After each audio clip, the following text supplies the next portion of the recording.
பக்தி ஒளி நேயர்கள் அனைவருக்கும் வணக்கம். அடுத்ததாக நாம் இந்த பதிவுல பார்க்கக்கூடியது, இன்னைக்கு இன்றைய சூழ்நிலையில கணவன் மனைவி இருவருமே வேலைக்கு போறாங்க, பணம் சம்பாதிக்கிறாங்க. சம்பாதிக்கிற பணத்துல வீட்டுக்கு இஎம்ஐ, மருத்துவ செலவு, ஸ்கூல் ஃபீஸு, அதுக்கப்புறம் பாத்தீங்கன்னா இதர கடன்கள், சேமிப்பு. ஸோ இந்த மாதிரிலாம் நிறைய விஷயங்கள் இருக்கு. இதில் கணவன் மனைவி ரெண்டு பேருமே வேலைக்கு போய் செய்கிறவங்களும் இருக்காங்க. கணவன் மட்டுமே வேலைக்கு போய் மனைவி வீட்டில் இருந்து ஹவுஸ் ஒய்ஃபாக இருக்கிறவங்களும் இருக்காங்க. ஒரு காலத்தில் மனைவியெல்லாம் வேலைக்கு போகல, கணவர் மட்டுமே தான் குடும்பத்தை காப்பாற்றின்னு இருந்தார் ஒரு காலத்தில். இன்னைக்கு கட்டத்தில் இன்னைக்கு சுமைகள்லாம் அதிகமாக தூக்கி தலையில் வச்சாச்சு. இன்னைக்கு பேரும் இன்னைக்கு மினிமம் செக்யூரிட்டி இல்லாமல் கல்யாணம் பண்ணுறது கூட கிடையாது. இன்னைக்கு அந்த அளவுக்கு ஆயிடுத்து. அப்படிலாம் இருக்கக்கூடிய காலகட்டத்துல இன்னைக்கு எத்தனை பெண்கள் விடைகாலையில எந்திருந்து சுவாமிக்கு விளக்கு போட்டு உங்களுடைய வேலைகள்லாம் இன்னைக்கு விடைகாலையில எந்திருந்து எத்தனை பெண்கள் இன்னைக்கு நீங்க செய்யறீங்க? சில பேர் நைட் ஷிஃப்ட் போறவங்க இருக்காங்க, டே ஷிஃப்ட் போறவங்க, டேல வேலைக்கு போறவங்கலாம் இருக்கீங்க, ரைட். ஆனா விடைகாலையில எந்திருக்கிறவர்கள் எத்தனை பேர் இருக்கீங்க? இந்த பிரம்ம முகூர்த்தம் அப்படின்னு சொல்றாங்க இல்லையா, அந்த பிரம்ம முகூர்த்தத்துலதான் பாத்தீங்கன்னா அஸ்வினி தேவர்கள், அவங்களுக்கு பேர் பாத்தீங்கன்னா பிரம்ம முகூர்த்தத்துல அந்த தேவர்களுக்கு பேர் பாத்தீங்கன்னா அஸ்வினி தேவர்கள் அப்படின்னு பேர். எத்தனை பேர் இந்த தேவர்களுடைய பெயர் கேள்விப்பட்டிருக்கீங்க? அஸ்வினி தேவர்களுடைய பெயர் எத்தனை பேர் கேள்விப்பட்டிருக்கீங்க? அஸ்வினி தேவர்கள்னு பேர். அப்படி அந்த அஸ்வினி தேவர்கள் சொல்லக்கூடிய அந்த பிரம்ம முகூர்த்த நேரம், அதனாலதான் வீடு கிரக பிரவேசம் பண்ணினாலும் பிரம்ம முகூர்த்தத்துல பண்றோம். சில பேர் இன்றளவும், சில பேர் பாத்தீங்கன்னா விடைகாலையில பிரம்ம முகூர்த்தத்துல கல்யாணம் பண்றவங்க இருக்காங்க. இன்றைக்கும் விடைகாலையில பிரம்ம முகூர்த்தத்துல ஏதாவது ஒரு விஷயங்கள் பண்ணினால் தோஷம் ஆகாது அப்படின்னு சொல்றேன். அன்னைக்கு கரிநாளைவே இருந்தாலும் கூட சூரிய உதயத்துக்கு அப்புறம் தான். அதற்கு முன்னாடி பாத்தீங்கன்னா அந்த பிரம்ம முகூர்த்த சூரிய உதயத்துக்கு முன்னாடியே முடிச்சிருவாங்க. ஒரு வாசக்கால் முகூர்த்தமா இருக்கட்டும், இல்ல ஏதாவது பாத்தீங்க அப்படின்னு சொன்னா ஒரு பந்தக்கால் முகூர்த்தமா இருந்தாலும் பாருங்களேன், விடைகாலையிலே பண்ணிடுவாங்க. எதனால? அந்த பிரம்ம முகூர்த்தம், அந்த அஸ்வினி தேவர்களுடைய ஆசீர்வாதம் இருக்கணும், அந்த பிரம்ம முகூர்த்தத்துல பண்ணணும் அப்படின்னு சொல்றோம், ரைட். அப்படியெல்லாம் செய்யும் பொழுது உங்களுக்கு நான் இன்னைக்கு குடும்ப பெண்களுக்கு நான் இன்னைக்கு எல்லாருக்குமே சொல்லி கொடுக்குறேன். ஆண்களும் சரி பெண்களும், குடும்ப பெண்கள் தான் உங்களுக்கு ஆண்களுக்கு மட்டும் அந்த இது இல்லையா, எல்லாருக்குமே உண்டு. பெண்கள், ஆண்கள், பெண்கள், கணவன் மனைவி ரெண்டு பேருமே ஒண்ணுதாங்க. எல்லாம் பிரிவினையே கிடையாது. இது ஒரு காலத்துல பாத்தீங்கன்னா அந்த காலத்துல எனக்கு தெரிஞ்சு நான் சொல்றேன், பாலும் பழம்லாம் சாப்பிட்டுருக்காங்க, கேள்விப்பட்டிருக்கீங்களா? ஒரு டம்ளர்ல தான் கொடுப்பாங்க, ஒரே ஒரு டம்ளர்ல தான் பால் கொடுப்பாங்க. கணவன் சாப்பிட்டு மனைவிக்கு கொடுப்பாங்க, மனைவி சாப்பிட்டு கணவனுக்கு கொஞ்சம் கொடுப்பாங்க, சாப்பிடுவாங்க. இன்னைக்கு எத்தனை பேர் அந்த மாதிரி இருக்காங்கன்னு தெரியாது. அன்னைக்கெல்லாம் ஒரு கிளாஸ்ல கொடுத்து பால் பழம், இன்னைக்கு ஒரு டம்ளர் தான் கொடுப்பாங்க, கொடுத்து மாத்தி சாப்பிட சொல்லுவாங்க. கணவன் மனைவி அப்படிங்கிறது ஒண்ணு, அர்த்தநாரீஸ்வரமா கணவன்ல பாதி மனைவி அப்படிங்கிறதெல்லாம் ஒரு காலத்துல இருந்தது. இதெல்லாம் இல்லாமல்லாம் இல்லை, இதெல்லாம் சாஸ்திரமா எல்லா இடத்துலயும் உண்டானதுதான். அதனால இன்னைக்கும் பெண்களுக்கு நான் சில விஷயங்கள் சொல்லித்தரேன். நீங்க இல்லை நான் வீட்டில தான் இருக்கேன், கணவர் தான் வேலைக்கு போறாங்க அப்படின்னு சொன்னாலும் சரி, கணவன் மனைவி ரெண்டு பேருமே வேலைக்கு போறதா இருந்தாலும் சரி, நான் இன்னைக்கு சொல்லி கொடுக்கக்கூடிய இந்த ஸ்லோகங்களை தினமுமே வாரத்துல 7 நாளைக்கு நான் சொல்லித்தரேன். வாரத்துல 7 நாள் 7 விதமான மந்திரங்களை நீங்க சொல்லுங்க. உங்க வாழ்க்கையை மாற்றும், உங்கள் வாழ்க்கை நிதி நிலையை மாற்றும், உங்களுடைய அந்த தலையெழுத்தை மாற்றும், பணம் சேரும், கொடுத்த பணம் வரும், நிறைய நல்ல விஷயங்கள்லாம் உங்களுக்கு நடக்கும், கண்டிப்பா நடக்கும். நான் சொல்ற மாதிரி சாமி கும்பிடுங்க. ஞாயிற்றுக்கிழமை முதல் நாள். ஞாயிற்றுக்கிழமைனாலே நம்ம என்ன நினைக்கிறோம்னா, 8 மணி 9 மணி வரைக்கும் நம்ம தூங்க மாட்டோமா, 9 மணிக்கு மேல இந்த கறி கடைக்கு போவோமா, லைன்ல நின்னோமா, ஏதாவது வாங்கிட்டு தின்னோமா, அப்படிதான் வாழ்க்கை போகுது. உண்டா இல்லையா? நீ எனக்காக சொல்லாதீங்க. ஞாயிற்றுக்கிழமை ஒரு நாள் தான் ஓய்வா இருக்கு அப்படின்னு நினைக்கிறவங்களாம் எத்தனை பேர் இருக்காங்க? எத்தனை பேர் இங்கெல்லாம் போனா ஏதாவது சாப்பிட்ட, சில பேர் இன்னும் என்ன பண்ணுவாங்க, 10-12 மணி வரைக்கும் தூக்கிட்டு 12 மணிக்கு ஹோட்டலில் பார்க்க போவாங்க. இன்னைக்கு எத்தனை பேர் இருக்காங்க அந்த மாதிரிலாம்? எனக்காக சொல்லாதீங்க, எத்தனையோ பேர் எல்லாரும் அந்த மாதிரிலாம் இருக்கிறவங்களாம் இருக்காங்க. குடும்பத்துல இன்னைக்கு சமைக்கிறதே, இன்னைக்கு வாஸ்துப்படி கிச்சன் இருக்கணுமான்னு கேட்கறவங்களாம் இருக்காங்க. கிச்சன் இருக்கணுமா, கிச்சன் இருந்தாதான் நல்லதா? இன்னைக்கு சமையல் பண்ணி எடுத்த டைனிங் டேபிள்ல வச்சு இன்னைக்கு செய்யறதெல்லாம், இன்னைக்கெல்லாம் பார்க்கறதெல்லாம் ரொம்ப அபூர்வமான விஷயம். சில இடத்துல தான் அதெல்லாம், சில இடத்துல அதெல்லாம் கிடையாது. இப்பெல்லாம் ரொம்ப மாடர்னான உலகத்துல நம்ம வாழ்ந்துட்டு இருக்கோம். 12 மணி கூட பிரியாணி வரும், அந்த மாதிரி மாடர்னான உலகத்துல இருக்கும். அது வேற இருக்கட்டும், அது ஒரு பக்கம் இருக்கட்டும், மாடர்னான உலகம்லாம். இந்த விஷயம் நான் சொல்றது பாத்தீங்கன்னா, இன்னைக்கு குடும்ப பெண்கள், குடும்பத்துல பொறுப்பாக இருக்கக்கூடிய பெண்கள், குடும்பம் நம்ம குடும்ப வளர்ச்சி அடையணும், நம்ம குடும்பம் நன்னா இருக்கணும், நம்ம கடன் இல்லாம வாழ்க்கை வாழணும், குழந்தைகளை நன்னா படிக்க வைக்கணும், கணவர் ஆரோக்கியத்தோட இருக்கணும், நமக்கு அன்னாடு நமக்கு கஷ்டம் இல்லாம நம்மளோட வாழ்க்கை தரம் நமக்கு உயரணும் அப்படின்னு சொன்னா இந்த 7 நாள் 7 மந்திரம் சொல்லித்தரேன். விசேஷமானதை இதை பிடிச்சு வச்சுக்கோங்க, இதை இருக்க பிடிச்சுக்கோங்க. வேற நீங்க நிறைய எல்லாம் நீங்க சொல்ல வேண்டாம். முதல் நாள் ஆரம்பிங்க, ஞாயிற்றுக்கிழமைக்கு ஆரம்பிங்க. அது ஞாயிறு, திங்கள், செவ்வாய், புதன், வியாழன், வெள்ளி, சனி சொல்லிட்டீங்களா? சனிக்கிழமையோட நிவர்த்திக்கோங்க. அடுத்தது திரும்ப ஞாயிற்றுக்கிழமை, அப்படியே நீங்க சொல்லிண்டே வாங்க. விடைகாலையில பிரம்ம முகூர்த்தத்துல என்னால அவ்வளோலாம் சீக்கிரம் எந்திருக்க முடியாது. சரி பிரம்ம முகூர்த்தம் சரி விட்டுருங்க, பிரம்ம முகூர்த்தத்துல சொல்ல வேண்டாம். காலையில எந்திரது உங்க வேலையில அப்பயாவது இதை சொல்லுங்க. நீங்க சொன்னா உங்களுக்கு நல்லது. அதாவது வழிகாட்டுதல் அப்படிங்கிறது குருவுடைய வேலை. வழிகாட்டுதல்ங்கிறது குருவுடைய வேலை. குரு வழிகாட்டுவாங்க. அந்த குருவை எதுக்கு? குரு பிரம்மா, குரு விஷ்ணு, குரு தேவோ மகேஸ்வரா, குரு சாட்சாத் பரபிரம்மா, தஸ்மை ஸ்ரீ குரவே நமஹா. எதுக்கு சொல்றான்? குரவே சர்வலோகான விசேஷே பவரோகினா நிதையே சர்வ வித்யானாம் ஸ்ரீ தட்சிணாமூர்த்தையே நமஹா. நம்ம சில விஷயங்கள்லாம் நம்ம சொல்லும் பொழுது அந்த குருஸ்தானம், குரு மூலமா கத்துக்கிறது. எப்பொருள் யார் யார் வாய் கேட்பினும் அப்பொருள் மெய்ப்பொருள் காண்பது அறிவு. நல்ல விஷயத்த கத்துக் கொடுக்கும்போது கத்துக்கோங்க தயவு செய்து. இன்னைக்கு நம்மளுடைய விஷயங்கள், நம்ம நிறைய விஷயங்கள் நம்ம தெரிஞ்சுட்டு நம்ம இருக்கணுங்க. நம்ம விஷயம் நமக்கு எதுவுமே தெரியாம இருக்கக்கூடாதுங்க. நிறைய விஷயங்கள் நம்ம தெரிஞ்சு இருக்கணுங்க. எனக்கு எங்க குரு சொல்லி கொடுத்துருக்காரு, பக்தி ஒளியில எனக்கு எங்க குரு சொல்லி கொடுத்துரு, எங்க குருஜி எங்களுக்கு சொல்லி கொடுத்துருக்காங்க, நீங்க சொல்லணுங்க. நீங்க சொல்லி உங்களுக்கு அந்த மாற்றம் நீங்க உங்க குடும்பத்துல நல்லா இருக்கணுங்க. நீங்க கஷ்டப்படக்கூடாதுங்க.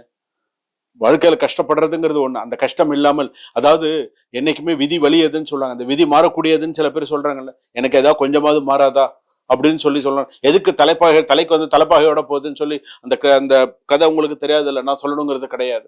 கிருஷ்ண பகவான் அந்த கிருஷ்ண பரமாத்மா கால ஒரு அழுத்துற கர்ணனுடைய தலைக்கு தலைப்பாகையோட போலையா? ஏன் இதாகணும்னு ஆகலாம் இல்லையா? நிறைய விஷயங்கள் இருக்கு. அப்போ ஞாயிற்றுக்கிழமையில பிரம்ம முகூர்த்தத்துல அஸ்வினி தேவர்களுடைய பரிபூர்ண அனுகிரகத்தோட, குபேரனுடைய பரிபூர்ண அனுகிரகத்தோட நீங்க கொடுத்த பணம் வரத்துக்கும், நீங்க சம்பாதிக்கிற பணத்தை சேர்த்துக்கிறதுக்கும், நீங்க நல்ல கஷ்டம் இல்லாம ஒரு வாழ்க்கை வாழறதுக்கும் நான் சொல்லித்தரேன். ஃபர்ஸ்ட் ஞாயிற்றுக்கிழமை காலையில விளக்கேத்தி வச்சிருங்க. விளக்கேத்தி வச்சுட்டு சுவாமிக்கு முன்னாடி ஊதுபத்தி ஏற்றி வச்சுக்கோங்க. சுவாமிக்கு முன்னாடி ஊதுபத்தி ஏற்றி வச்சுட்டு ஒரு மணப்பலகையோ ஏதாவது கீழே ஆசனம் ஏதாவது ஒன்று போட்டுட்டு உட்கார்ந்துட்டு ஃபர்ஸ்ட் ஸ்லோகம் ஞாயிற்றுக்கிழமை இதை சொல்லுங்க. நான் ஒரு ஸ்லோகத்தையும் 3 முறை சொல்றேன். ஒரு 10 நிமிஷம் ஆனாலும் பரவாயில்ல. இது நாம் சொல்றோம், இது சொல்லக்கூடிய பதிவு இது.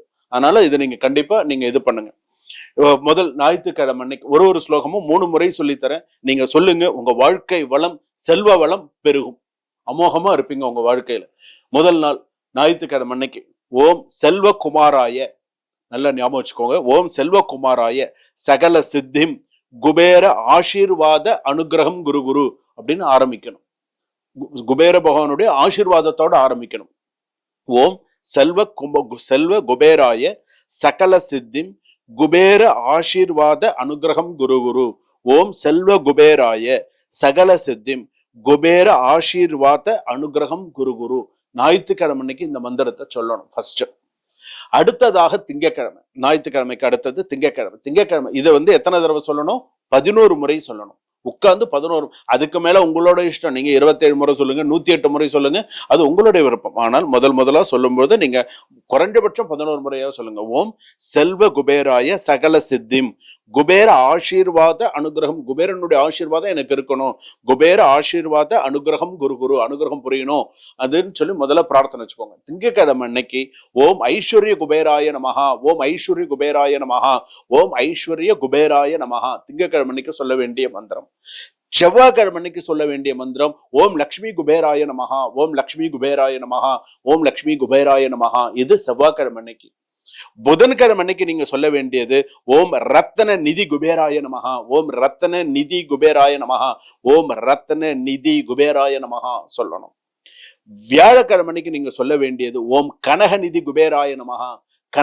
இப்போ வியாழக்கிழமையில நாங்க மந்திரத்துல நாங்க சொல்லுவோம் கனகவர்ணம் கனகவஸ்திரம் கனக கந்தானுலம் கனக சத்திர ஜதுபாதிகாதி சேவிதம் திவ்ய ரசமதாரூடம் மேரு பிரதட்சிண குருவானம் எங்க ஸ்லோகத்துல நாங்க மந்திரங்கள்லாம் நாங்க சொல்லுவோம். அதுல அந்த கனக அப்படின்னு இருக்கு பாத்தீங்களா, அந்த வியாழக்கிழமை அன்னைக்கு ஓம் கனக நிதி குபேராய நமஹா 11 தடவை சொல்லுங்க. ஓம் கனக நிதி குபேராய நமஹா, கனக நிதி குபேராய நமஹா, கனக நிதி குபேராய நமஹா சொல்லுங்க. வெள்ளிக்கிழமை அன்னைக்கு நீங்க சொல்ல வேண்டியது ஓம் குபேர லிங்காய நமஹா, குபேர லிங்காய நமஹா. இது என்னைக்கு சொல்லணும்? வெள்ளிக்கிழமை. குபேரலிங்கம் கேள்விப்பட்டிருக்கீங்களா? திருவண்ணாமலை கிரிவல பாதையில குபேரலிங்கம் கேள்விப்பட்டிருக்கீங்களா? குபேரலிங்காய நமஹா, குபேரலிங்காய நமஹான்னு சொல்லுங்க. அடுத்ததாக சனிக்கிழமை அன்னைக்கு வரும்போது ஓம் தனதான்ய குபேராய நமஹா, தனதான்ய குபேராய நமஹா, தனதான்ய குபேராய நமஹா. ஞாயிற்றுக்கிழமையில இருந்து சனிக்கிழமை வரைக்கும் சொல்லி கொடுத்திருக்கேன். ஒரு ஸ்லோகமும் ஒரு வரி தான். 11 முறை மட்டும் சொல்லுங்க. லக்ஷ்மி குபேரருடைய பரிபூரண ஆசீர்வாதம் உங்களுக்கு இருக்கும். பிரம்ம முகூர்த்த வேலையில விளக்கேத்தி வச்சுட்டு அஸ்வினி தேவர்களை மனசுல பிரார்த்தனை பண்ணிக்கோங்க. யார பிரார்த்தனை பண்ணிக்கணும்? அஸ்வினி தேவர்களை மனதில் பிரார்த்தனை செய்து கொள்ளவும். அஸ்வினி தேவர்களை பிரார்த்தனை செய்து இப்ப நான் சொல்லி கொடுத்த இந்த 7 நாள் ஸ்லோகத்தை ஒரு நாளைக்கு தினமுமே நீங்க சொல்லிட்டு வந்தீங்கன்னு, இன்னைக்கு ஞாயிற்றுக்கிழமை இந்த ஸ்லோகம் சொல்லி கொடுத்திருக்காரு, திங்கட்கிழமை எனக்கு இதை சொல்லி கொடுத்திருக்காரு, இது நீங்க காலையில ஆரம்பிச்சுட்டு காலையில மட்டும்தான் சொல்லணுமான்னு கேள்வி கேட்காதீங்க. சாயங்காலமும் சொல்லலாம். உங்களுக்கு நேரம் இருந்ததுன்னா சாயங்காலமும் சொல்லலாம். ஏன்னா சில பேர்லாம் இருக்குங்க, இது காலையில மட்டும்தான், ஏன் சாயங்காலம் சொன்னா ஆகாதா அப்படின்றவங்களாம். நீ உனக்கு வேலையே இல்லைனாலும் நீ 24 மணி நேரம் கூட சொல்லு, தப்பே கிடையாது. உனக்கு குபேர ஆசீர்வாதம் அவ்வளவு உங்களுக்கு வந்துடும். அதனால எப்போ உங்களுக்கு சொல்லணும்னு தோணுதோ நீங்க சொல்லுங்க. காலையில சொல்லுங்க, சாயங்காலம் சொல்லுங்க, கோவிலுக்கு போகும்போது சொல்லுங்க, கோவில் சுத்தும் போது சொல்லுங்க. எவ்வளவு சொல்றீங்களோ அவ்வளவு போல பலன். மந்திர ஜபம் பண்றதுக்குன்னே தனி விஷயம் இருக்கு.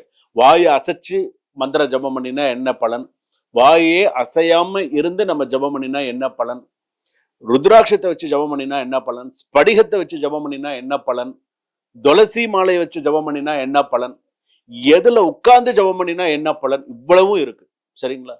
ஜபம் பண்ணணும், சொல்லணும்னு மனசுல கொண்டு வந்துடணும். சுவாமி சொல்லி கொடுத்துருக்காங்க, இதை நம்ம சொல்லணும். திங்கட்கிழமை இந்த மந்திரம் சொல்லியிருக்காரு, செவ்வாய்க்கிழமை இந்த மந்திரம் சொல்லியிருக்காரு, புதன்கிழமை இந்த மந்திரம் சொல்லி, வியாழக்கிழமை எழுதி வச்சுட்டு உங்க பூஜை ரூம்ல எழுதி ஒட்டி வச்சுக்கோங்க. சாப்பாட்டுக்கு மெனு ஒட்டி வச்சிருக்கீங்களா? திங்கட்கிழமை இதை சமைக்கணும், செவ்வாய்க்கிழமை இதை சமைக்கணும்னு ஒட்டி வச்சிருக்கீங்களா? இன்னைக்கு இதை சமைக்கணும் முதல் நாளே பிளான் பண்ணிக்கிறீங்களா? இல்லைன்னா வாரத்துல 7 நாள் உப்புமாவா தானே இருக்கும். ஏன்னா இது உண்டு, அதுக்காக நான் சொல்றேன். சில பேர் வீட்டுல ஒரு கதை ஒண்ணு சொல்லுவாங்க. அதாவது புதுசா தம்பதிகள் என்ன பண்ணுவாங்கன்னா, புதுசா கல்யாணமான தம்பதிகள் அவங்க என்ன பண்ணாங்கன்னா, கணவர் கேட்டார், அம்மா ஏதாவது இன்னைக்கு ஏதாவது சமைக்கிறியா? எங்க வீட்டுல எனக்கு எதுவுமே சொல்லி கொடுக்கலங்க, ரவா உப்புமா செய்யறதுக்கு தான் சொல்லு. என்னது ரவா உப்புமா? சரி பண்ணி கொடுமான்னு. அவன் வாரத்துல 7 நாளும் ரவா உப்புமா சாப்பிட்டு அப்படியே நொந்து போயிட்டானா. என்னடா இது ரவா உப்புமா கொடுமையா, சரி ஹோட்டலுக்காக ஏய் வாடி போ இன்னைக்கு ஹோட்டல்லையா போய் சாப்பிடுவோம்னு ஹோட்டலுக்கு போனானா. ஹோட்டல்ல போய் உட்கார்ந்தோடனே, அதாவது காசு நிறைய வாங்கிட்டு இருட்டுல உட்காந்து சாப்பாடு போட்டா அது 5 ஸ்டார் ஹோட்டல். இதுவே வெளிச்சத்துல உட்காந்து சாப்பாடு போட்டா நார்மல் ஹோட்டல். ஞாபகம் வச்சுக்கோ. அந்த இருட்டு ஹோட்டல்ல இவங்க 2 பேரும் போய் உட்கார்ந்துருக்காங்க. அது ஒரே இருட்டா இருக்கு. அவன் அப்படியே மெனு கார்டை பார்த்திருக்கான். அதுல ஒன்றும் தெரியல அவனுக்கு. சரி இதுல ஏதோ ஒரு 8ஆம் நம்பர்ல ஒண்ணு இருக்கு, இந்த 8ஆம் நம்பர்ல 2 பிளேட் எடுத்துன்னு வாங்கன்னு இருக்கான். அப்பயும் கொண்டு ரவா உப்புமா கொண்டு வச்சிருக்கான். இவன் அசந்து போய், என்னடா வீட்டுலதான் இந்த கொடுமைன்னு இங்க வந்தாலும் நமக்கு ரவா உப்புமாவா இருக்கு அப்படின்னு சொல்லிட்டு 2 பேரும் பேந்த முழிச்சிருக்காங்க. என்னடா இது, சரி ஆர்டர் பண்ணதுக்கு சாப்பிடணுமே, 250 500 ரூபாய் ஆச்சு, அதையும் சாப்பிட்டாங்க. பக்கத்து டேபிள பாட்டிருக்கான், அவன் ஏதோ சிக்கன் மட்டன்லாம் சாப்பிட்டுருக்கான். சாப்பிட்டுட்டே இருந்துட்டு அவன் என்ன பண்ணியிருக்கான், அதாவது அதே சாப்பாடு திரும்ப வரது ரிப்பீட் அப்படின்னு சொல்லியிருக்கான். அந்த சாப்பாடே அவனுக்கு திரும்ப வந்திருக்கு. இந்த ஹோட்டல்ல நம்ம ஏதாவது ரிப்பீட்னு சொன்னாதான் நமக்கு இதெல்லாம் கொண்டு கொடுப்பாங்கன்னு போல. சர்வர் இங்கவான்னு சொல்லிட்டு ரிப்பீட்னு சொல்லியிருக்கான். அதே ரவா உப்புமாவை தான் திரும்ப கொண்டு வச்சிருக்கான். இவன் தலையெழுத்து 500 1000 ரூபாய் கொடுத்தா அந்த ரவா. ஏன்னா இந்த மாதிரி ஆளுகள்லாம் இருக்காங்க. எதுக்காக சொல்றேன்னா, நம்ம ஒரு விஷயம் நம்ம கத்துக்கணும், ஒரு விஷயம் நம்ம பண்ணணும், ஒரு விஷயத்துல நம்ம ஒரு கான்பிடென்டா இருக்கணும், ஒரு சில விஷயங்கள் நம்ம கத்துக்கணும் அப்படின்னு நினைச்சா நம்ம கத்துக்கணும். நிறைய விஷயங்கள்லாம் கத்துக்கணும். கோவிலுக்கு போனா எனக்கு இது சொல்லி கொடுத்துருக்காங்க. அதாவது நமக்கு ஒரு விஷயம் தெரிஞ்சிருக்குன்னா, அது இப்போ எனக்கு ஒரு விஷயம் தெரிஞ்சுக்க அது எனக்கு மட்டுமே தெரியணும்னு நினைக்க கூடாது. எனக்கு தெரிஞ்ச விஷயம் 4 பேருக்கு தெரியணும். எனக்கு தெரிஞ்ச விஷயத்த நான் 4 பேருக்கு நான் சொல்லி கொடுக்கணும். நான் சொல்லி கொடுக்காம எனக்கு மட்டுமே என்னோடய அது போயிடக்கூடாது. எனக்கு தெரிஞ்ச விஷயத்த நான் 4 பேருக்கு சொல்லி கொடுத்தாதான் அது 4 40 போகும், 40 400 போகும், 400 4000 போகும், 4000 40,000 4 லட்சமா போகும். எதுக்காக சொல்றேன்னா, நம்ம விஷயத்த இப்போ எனக்கு இந்த விஷயம் எனக்கு தெரியும், இதை நான் மட்டுமே சொல்லிட்டு இருந்தா என்ன பலன்? உங்களுக்கும் சொல்லி கொடுத்தா தானே உங்களுக்கு தெரியும். உங்களுக்கு அப்பா நம்ம குருஜி நமக்கு இதெல்லாம் சொல்லி கொடுத்துருக்காங்க, நம்ம இனிமேல் இதெல்லாம் சொல்ல ஆரம்பிக்கணும். நீங்க எழுதி ஒட்டிக்கோங்க, உங்க பூஜை ரூம்ல எழுதி ஒட்டிக்கோங்க. இன்னைக்கு இந்த ஸ்லோகம் சொல்லணும். உங்களுக்கு மனப்பாடம் பண்றத நீங்க கெட்டிக்காரங்களா இருந்தா நீங்க அப்படியே சொல்லுங்க. இல்ல எனக்கு அந்த அளவுக்கு கெட்டிக்காரத்தனம்லாம் பத்தாதுங்க, நான் எழுதி வச்சுட்டு சொல்லணும், மரக்கதவுல உங்க பூஜை ரூமுக்குள்ளேயே ஒட்டி வச்சுக்கோங்க. இன்னைக்கு சுவாமி இதை சொல்லி கொடுத்துருக்காரு. தப்பு கிடையாது, உங்க வீடு தானேங்க, நீங்க செய்ய போறீங்க, பண்ணுங்க. பண்ணினீங்கன்னா வெற்றி உங்களுக்கே. சுபம்.